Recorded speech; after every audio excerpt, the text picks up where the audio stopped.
اس لیے کہ میں اس وقت مخاطب ہوں مسلمانوں سے. اگر غیر مسلموں سے خطاب ہوتا تو ان کو ہم کہتے اسلام میں داخل ہو جاؤ، مکمل کا لفظ استعمال نہ کرتے، کیونکہ وہ تو مکمل باہر ہیں. لیکن ظاہر ہے جب مسلمانوں سے خطاب ہوگا تو ہم یوں کہیں گے کہ مکمل داخل ہو جاؤ. داخل تو پہلے سے ہوئے ہوئے ہیں. آج کل اسلام میں داخل کے بجائے نکالنے کا زیادہ ٹرینڈ چل پڑا ہے. ابن انشا ایک مزاحیہ گزرا ہے، اس نے اپنی کتاب میں لکھا کہ دائرے کی قسمیں، ہوتا ہے نا بچے جیومیٹری سیکھ رہے ہوتے ہیں، تو اس نے ان قسموں میں بتایا کہ ایک دائرہ اسلام کا دائرہ بھی ہے، اور اس میں کارٹون بنایا ہوا تھا ایک مولانا صاحب بیچ میں جو ڈنڈے سے لوگوں کو نکال رہے ہیں، اور بتایا کہ پہلے اس میں لوگوں کو داخل کیا جاتا تھا، آج کل اس سے لوگوں کو نکالا جا رہا ہے. کہتے نہیں یہ دائرہ اسلام سے خارج، یہ دائرہ اسلام سے خارج. بیان میں بیچ بیچ میں جو چیزیں یاد آتی ہیں تو میں جمعہ اور اتوار کے بیان میں کوشش کرتا ہوں ان کو بھی چلاؤں، کیونکہ واضح و نصیحت کی مجلس ہے، جو چیز بھی آ جائے پارسل کر دینی چاہیے، جو بھی خیر کی بات، چاہے وہ موضوع سے ہٹ کے بھی کیوں نہ ہو، اس سے کوئی فرق نہیں پڑتا. یہ جو میں مسلمان کا لفظ استعمال کرتا ہوں، بہت سے لوگوں کو اس پہ بھی اعتراض ہے کہ مسلم ہوتا ہے، مسلمان تو نہیں ہوتا. قرآن و سنت میں ہمیں جو لفظ ملتا ہے وہ کیا ملتا ہے؟ مسلم. تو خوب سمجھ لیں، الفاظ کے بکھیڑوں میں پڑھنے کی ضرورت نہیں ہے. مسلم، مسلمان، اردو میں مسلمان مسلم ہی کو کہتے ہیں. شاید یہ اس طرح سے وجود میں آیا ہے کہ فارسی میں مسلم مسلمان، جیسے طالب سے طالبان، جمع کا صیغہ جو ہے نا، طالب ایک طالب علم کو کہتے ہیں، طالبان بہت سارے طالب، تشنگان علم کہتے ہیں نا، جمع کا صیغہ ہے یہ فارسی میں. تو اردو میں فارسی بہت ہے، تو مسلم سے شاید مسلمان ہوگا، بہت سے مسلم یعنی مسلمز کو کہا جاتا ہوگا، تو پھر بن گیا مسلمان. تو اس میں کوئی کچھ ٹینشن لینے کا نہیں ہے. جیسے لفظ اللہ کو خدا کہہ دینے سے کوئی ٹینشن کی بات نہیں ہے، کوئی اتنے بڑا مسئلہ نہیں ہے. اللہ کو اللہ بھی کہہ سکتے ہیں، خدا بھی کہہ سکتے ہیں. فارسی میں ہے خدا، گاڈ بھی کہہ سکتے ہیں انگلش میں. عمل میں مسلمان بالکل زیرو ہوتا جا رہا ہے، الفاظوں کے بکھیڑوں میں پڑا ہوا ہے. تو بار بار میں بات کہتا ہوں، فرقہ واریت ناموں کو دیکھ کے کہا جاتا ہے مختلف فرقے، ناموں کو ختم کرو، تو ناموں کو ختم کرنے میں ایک نیا فرقہ بنا لیتے ہیں. تو کسی بھی کوئی بھی چیز کی پہچان کچھ بھی بن جاتی ہے. لوگ اپنی آسانی کے لیے نا، زبان جو ہے نا، زبان لینگویج جسے کہتے ہیں ہم، یہ بالکل نیچرل وے میں وجود میں آتی ہے. اس میں آپ اگر کانٹ چھانٹ شروع کر دیں گے تو بہت بڑی مشکل ہو جائے گی. لوگ جب جس چیز کو جو نام دے دیں تو مان لینا چاہیے اس کو. اب یہ جو میں بار بار بتاتا ہوں، یہ میرا ٹاپک نہیں ہے، 2 منٹ میں بس اس کو سمیٹ کے آگے چلتے ہیں، کہ یہ جو دیوبندی، بریلوی، اہل حدیث اور فلانا، ڈمکانا، حنفی، شافی، یہ لوگوں کے دیے ہوئے نام ہیں. یہ غیر مسلم کے مقابلے میں نہیں ہے، یہ مسلمانوں کے آپس کے مقابلے میں ہے. اب جب ایک چیز ہوگی تو اس کو نام تو دیا جائے گا نا. مسلم کے مقابلے میں چاہے دیوبندی ہو، بریلوی ہو، شیعہ ہو، اہل حدیث ہو، جو بھی ہو، غیر مسلم کے مقابلے میں ہم سب کیا ہیں؟ مسلم ہیں. لیکن جب مسلمانوں میں مختلف مکتبہ فکر وجود میں آ گئے تو وہ ایک دوسرے سے فرق کیسے کریں گے؟ مسلم غیر مسلم سے کریں گے. اگر مسلم غیر مسلم سے کریں گے اس کا مطلب آپ دوسرے کو غیر مسلم مان رہے ہو. تو جب مختلف مکاتب فکر وجود میں آ گئے تو ان کا ایک دوسرے سے فرق کرنے کے لیے اسلام کے علاوہ کوئی اور نام دینا پڑے گا. ایک آسان سی مثال دے دیتا ہوں. ہندوستان میں فرقے نہیں تھے تو کچھ لوگ تیجا 40واں کرتے تھے، کچھ تیجا 40واں نہیں کرتے تھے. اب لوگوں نے تو فرق کرنا ہے نا، تو لوگوں نے اپنی آسانی کے لیے نام دے دیا کہ یار جو نہیں کرتے ان کا تعلق زیادہ تر دیوبند کے مدرسے سے ہے، تو لوگوں نے ان کو ہائی لائٹ کر دیا کس نام سے؟ دیوبندی کے نام سے. یہ پبلک کا دیا ہوا نام ہے. اور جو تیجے 40 میں کرتے تھے وہ ایک مکتبہ فکر تھا، ان کے پاس ان کے اپنے دلائل تھے، ان سے چاہے ہم متفق ہوں یا نہ ہوں، لیکن انہوں نے کچھ بنائے دلائل، ان کی رائے تھی. تو جب وہ لوگ بڑی تعداد میں آ گئے اور وہ ربیع الاول میں یہ سب کچھ کرنے لگے جو وہ کرتے ہیں، تو ایک مکتبہ فکر تھا، تو لوگوں نے اس کا نام کیا کر دیا، کیونکہ ان کا تعلق زیادہ تر بریلی سے تھا، تو لوگوں نے خود کیا کہنا شروع کر دیا، بھائی یہ بریلوی ہے۔ اب اگر آپ کہیں نہیں ہم سب مسلم ہیں، تو اس کا مطلب یہ ہوا کہ جو تیجے 40 میں نہیں کر رہے وہ بریلویوں سے فرق کے لیے لوگ ان کو نام دے مسلم، اس کا مطلب خود بخود مان لیا کہ جو تیجے کر رہے ہیں وہ غیر مسلم ہیں۔ اس سے فرقہ واریت کم ہوگی یا بڑھے گی؟ وہ کہے گا یار ہمیں تم نے غیر مسلم بنا دیا۔ تو مسلمانوں کے آپس میں جب ڈفرنس ہوگا نا تو اس میں فرق کے لیے یہی نام دیے جائیں گے۔ اب جو لوگ کہتے ہیں میں نہ دیوبندی، نہ بریلوی، نہ اہل حدیث، نہ فلانا، نہ ڈمکانا، تو ہم ان سے کہتے ہیں پھر آپ کا نظریہ کیا ہے، آپ کی سوچ کیا ہے؟ تو جو آپ کی سوچ ہے تو وہ سوچ کے لوگ تو پہلے سے پائے جاتے ہیں، تو وہی تو ہو گیا، نام آپ نے وہ نہیں رکھا لیکن وہ سوچ آپ کی پائی جاتی ہے۔ اور جب آپ اپنے آپ کو کہیں گے مسلم مسلم مسلم، تو یہ غیر مسلم سے فرق کے لیے تو مسلم کہا جائے گا، لیکن آپس میں فرق کے لیے اگر مسلم کہہ رہے ہیں اٹ مینس دوسرا کیا ہے، آپ اس کو غیر مسلم مان رہے ہیں۔ اور آسان کر دیتا ہوں پھر یہ چلتا ہوں آگے۔ یہ بہت زیادہ فرقے آج کل یہ لفظ بہت زیادہ چلایا جا رہا ہے، اس کے نام پہ فرقے کم نہیں ہو رہے، بنائے جا رہے ہیں، فیکٹریاں لگا دی ہیں فرقے بنانے کی۔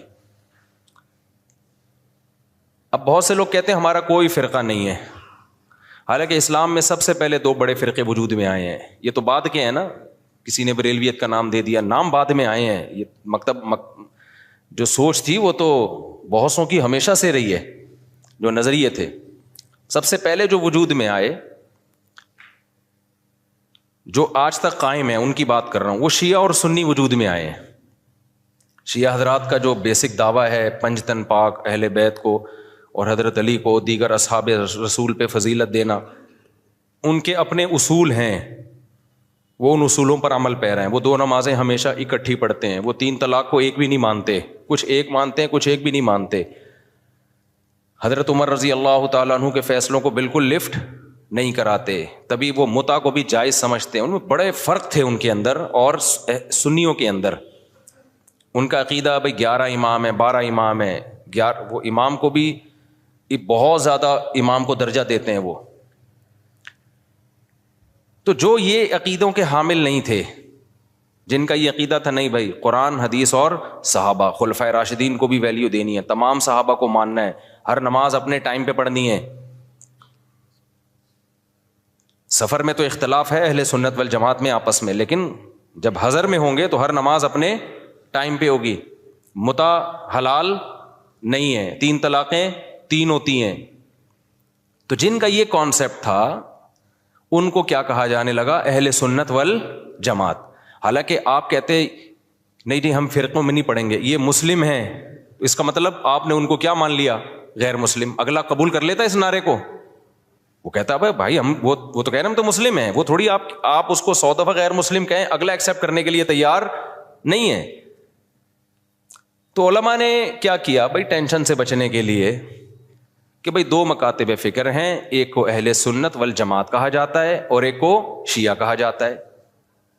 پھر اہل سنت والجماعت کو شارٹ فارم میں سنی کہا جانے لگا۔ میں نے کہا نا زبان جو ہے وہ پرواہ نہیں کرتی ہے، زبان آٹومیٹیکلی وجود میں آتی ہے، لوگ جس چیز میں آسانی دیکھتے ہیں اس کو خود وضع کرتے ہیں۔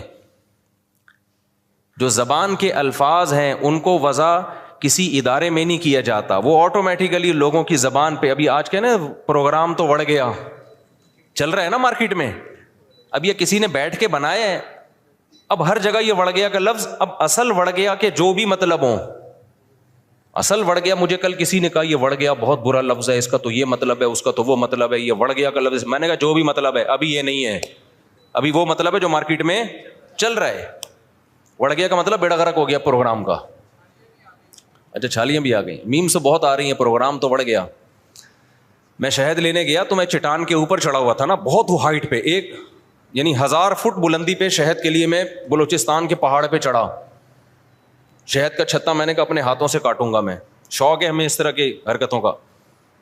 اب بہت اوپر ہم چڑھ گئے، پھسلنے کا خطرہ تھا، دھڑام سے نیچے آتا، تو جب چھتا کاٹ رہا تھا میں نے کہا ایسا نہ ہو کہ پروگرام تو وڑ نہ جائے، کہیں پاؤں پھسلے اور پروگرام لوگ کہیں پروگرام تو وڑ گیا، کیونکہ ویڈیو بھی بن رہی تھی۔ تو اب آپ لوگوں کو سمجھاؤ نہیں بڑھ گیا ایکچولی بہت اس کے برے معنی ہیں اور فلانا ہے. او بھائی کسی کا ذہن اس برے معنی کی طرف نہیں جا رہا. تو زبان بالکل نیچرل وے میں وجود میں آتی ہے اور اس کو جیسی ہے ویسے ہی رہنے دینا چاہیے, اس کو چینج نہیں کیا جا سکتا. تو اب بالکل ایسا ہی ہے کہ جو اہل سنت والجماعت تھے, شارٹ میں لوگوں نے ان کو کیا کہنا شروع کر دیا, سنی. اب آپ یہ کہیں میرا کوئی فرقہ نہیں ہے, میں کسی فرقے کو نہیں مانتا, میں صرف مسلمان ہوں, تو لوگ آپ سے پوچھیں گے کہ بھائی آپ شیعہ ہو یا سنی ہو. وہ کہ میں شیعہ سنی کو نہیں مانتا, میں مسلم ہوں, میں کیا ہوں, خالص مسلم. تو اگلا پوچھے گا نا کہ آپ کے عقیدے کیا ہیں, آپ حضرت علی کو دیگر صحابہ پہ فضیلت دیتے ہو, آپ متع کو جائز سمجھتے ہو. وہ کہ نہیں. اسے کہا جائے آپ ہر وقت 2 نمازیں اکٹھے کرنے کے قائل ہو, ظہر ہمیشہ جیسے شیعہ لوگ پڑھتے ہیں. وہ کہے گا نہیں. تو اسی کو تو سنی کہا جاتا ہے جو یہ کام نہیں کرتے. آپ سب صحابہ کو مانتے ہو, ہاں جی مانتا ہوں, تو یہی تو سنی ہے, انہیں کو تو سنی کہتے ہیں. کہ نہیں میں سنی نہیں, میں مسلم ہوں. تو بھائی جو عقیدے آپ کے ہیں ان شارٹ اس کو سنی کہا جاتا ہے. تو اس میں کیا تکلف ہے منہ سے پھوٹ دو کہ میں سنی ہوں, مان رہے ہو انہی عقیدوں کو. تو اسی کے تو لوگوں نے آسانی کے لیے ان شارٹ کیا کہنا شروع کر دیا, سنی کہنا شروع کر دیا. اب آپ اس لیے نہیں کہہ رہے اپنے آپ کو سنی کہ میں فرقے کی چھاپ نہیں لگانا چاہتا. بھائی چھاپ لگانا چاہو یا نہیں چاہو, پبلک جو ان عقیدوں کا حامل ہوتا ہے پبلک اس کو سنی ہی سمجھتی ہے. تو آپ بول دو میں سنی ہوں, کچھ نہیں ہوتا اس سے, کوئی قیامت نہیں آ جائے گی. ایسے موقع پہ بلا وجہ نہیں چیختے پھرو کہ میں سنی ہوں, میں فلانا ہوں, میں ڈمکانا ہوں, میں یوں ہوں. جب ضرورت پڑے تو کہا جا رہا ہے نا, بلا وجہ تھوڑی ہائی لائٹ کیا جا رہا ہے. اور آسان مثال, بر صغیر میں جب احمد رضا خان بریلوی آئے اور انہوں نے وہ بہت زیادہ اس کا پرچار کیا, خاص جو ان کے مخصوص عقائد تھے وہ صحیح تھے غلط تھے, اس پہ بحث میں تو میں جا ہی نہیں رہا. اس کے بعد ایک خاص مکتبہ فکر وجود میں آیا کہ بھائی ربیع الاول کو عید کا دن کہنا ہے اور تیجا کرنا ہے, 40واں کرنا ہے, جو بھی کر رہے ہیں وہ ایکٹیویٹیز.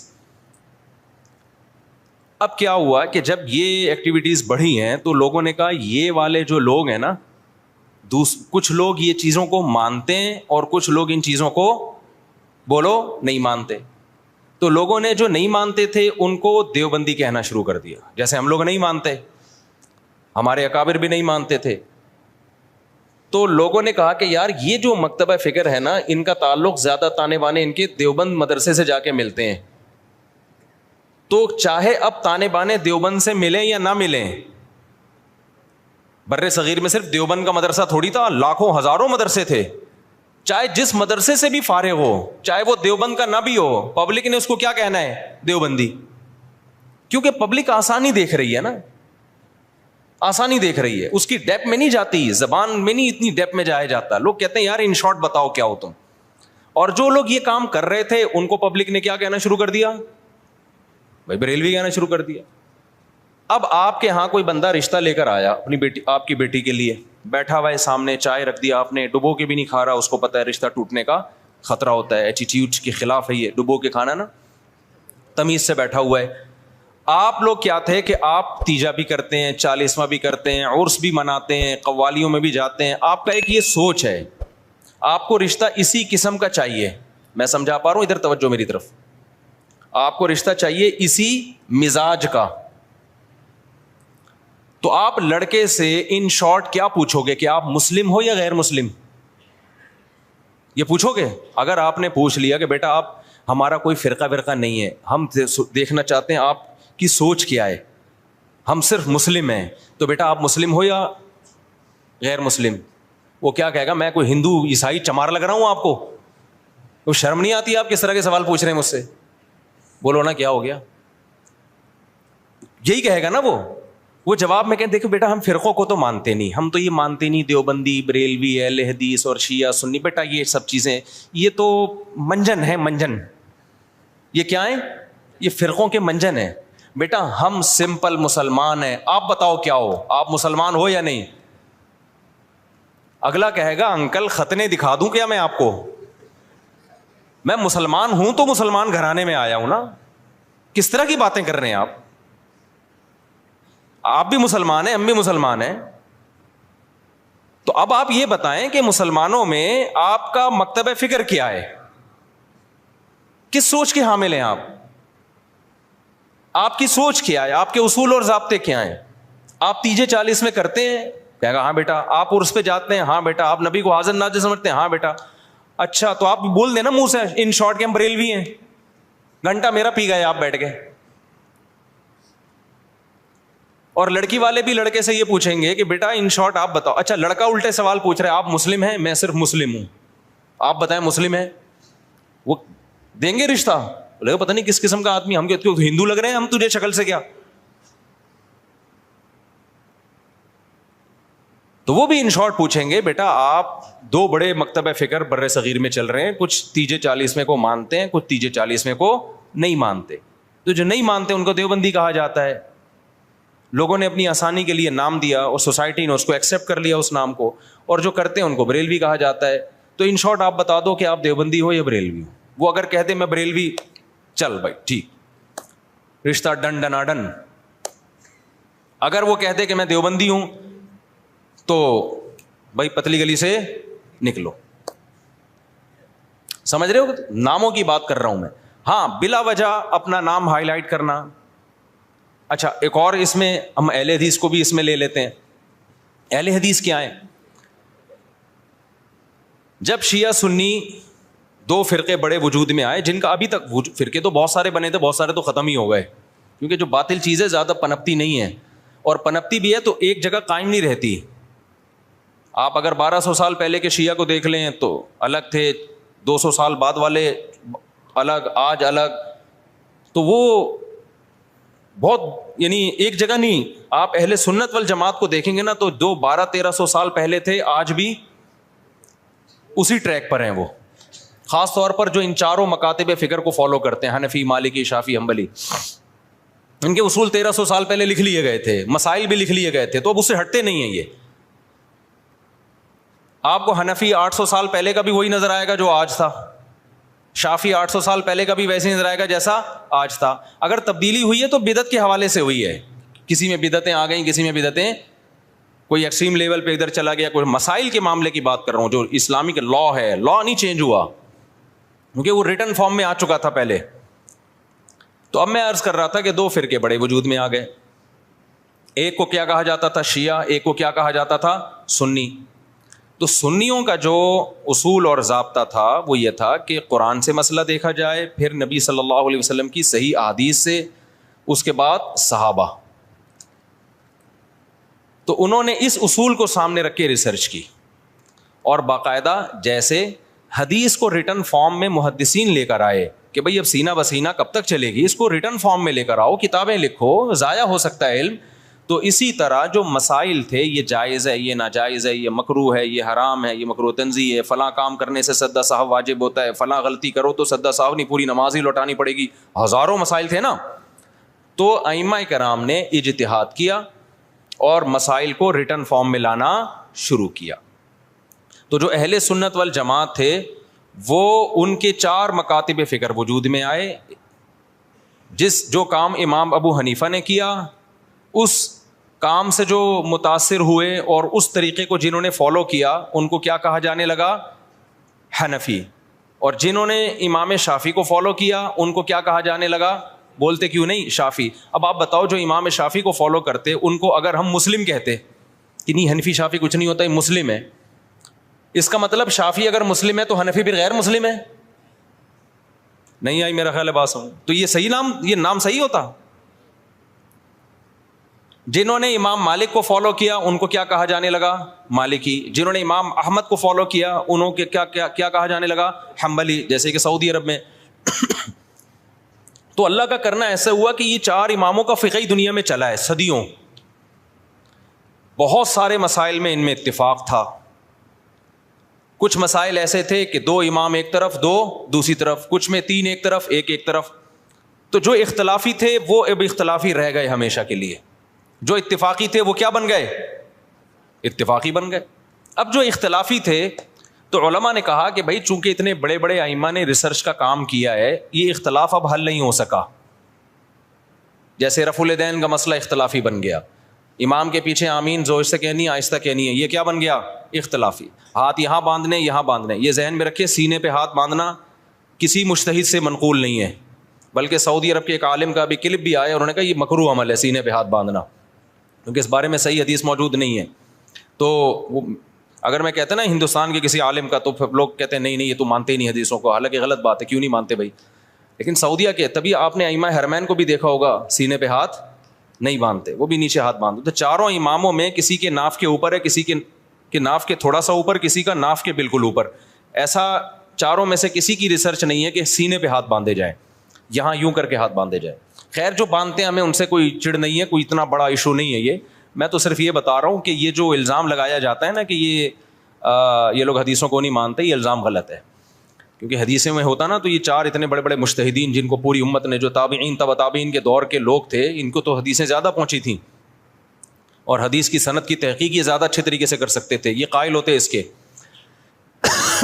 تو ابن خزیمہ کی جو روایت ہے سینے پہ ہاتھ باندھنے والی، وہ صحیح روایت نہیں ہے. مصیبت آج کل یہ ہے کہ آپ کا جو مذہب ہوتا ہے، آپ وہ حدیث کو لازمی صحیح کہنا ہے مارکیٹ میں جو چل رہا ہے، اور جو مخالف کی دلیل ہے وہ لازمی کیا ہے، پہلی نظر میں ہی ضعیف ہے. یہ چل رہا ہے مارکیٹ میں. خیر، تو ان چاروں اماموں میں جب اختلاف کچھ باقی رہ گیا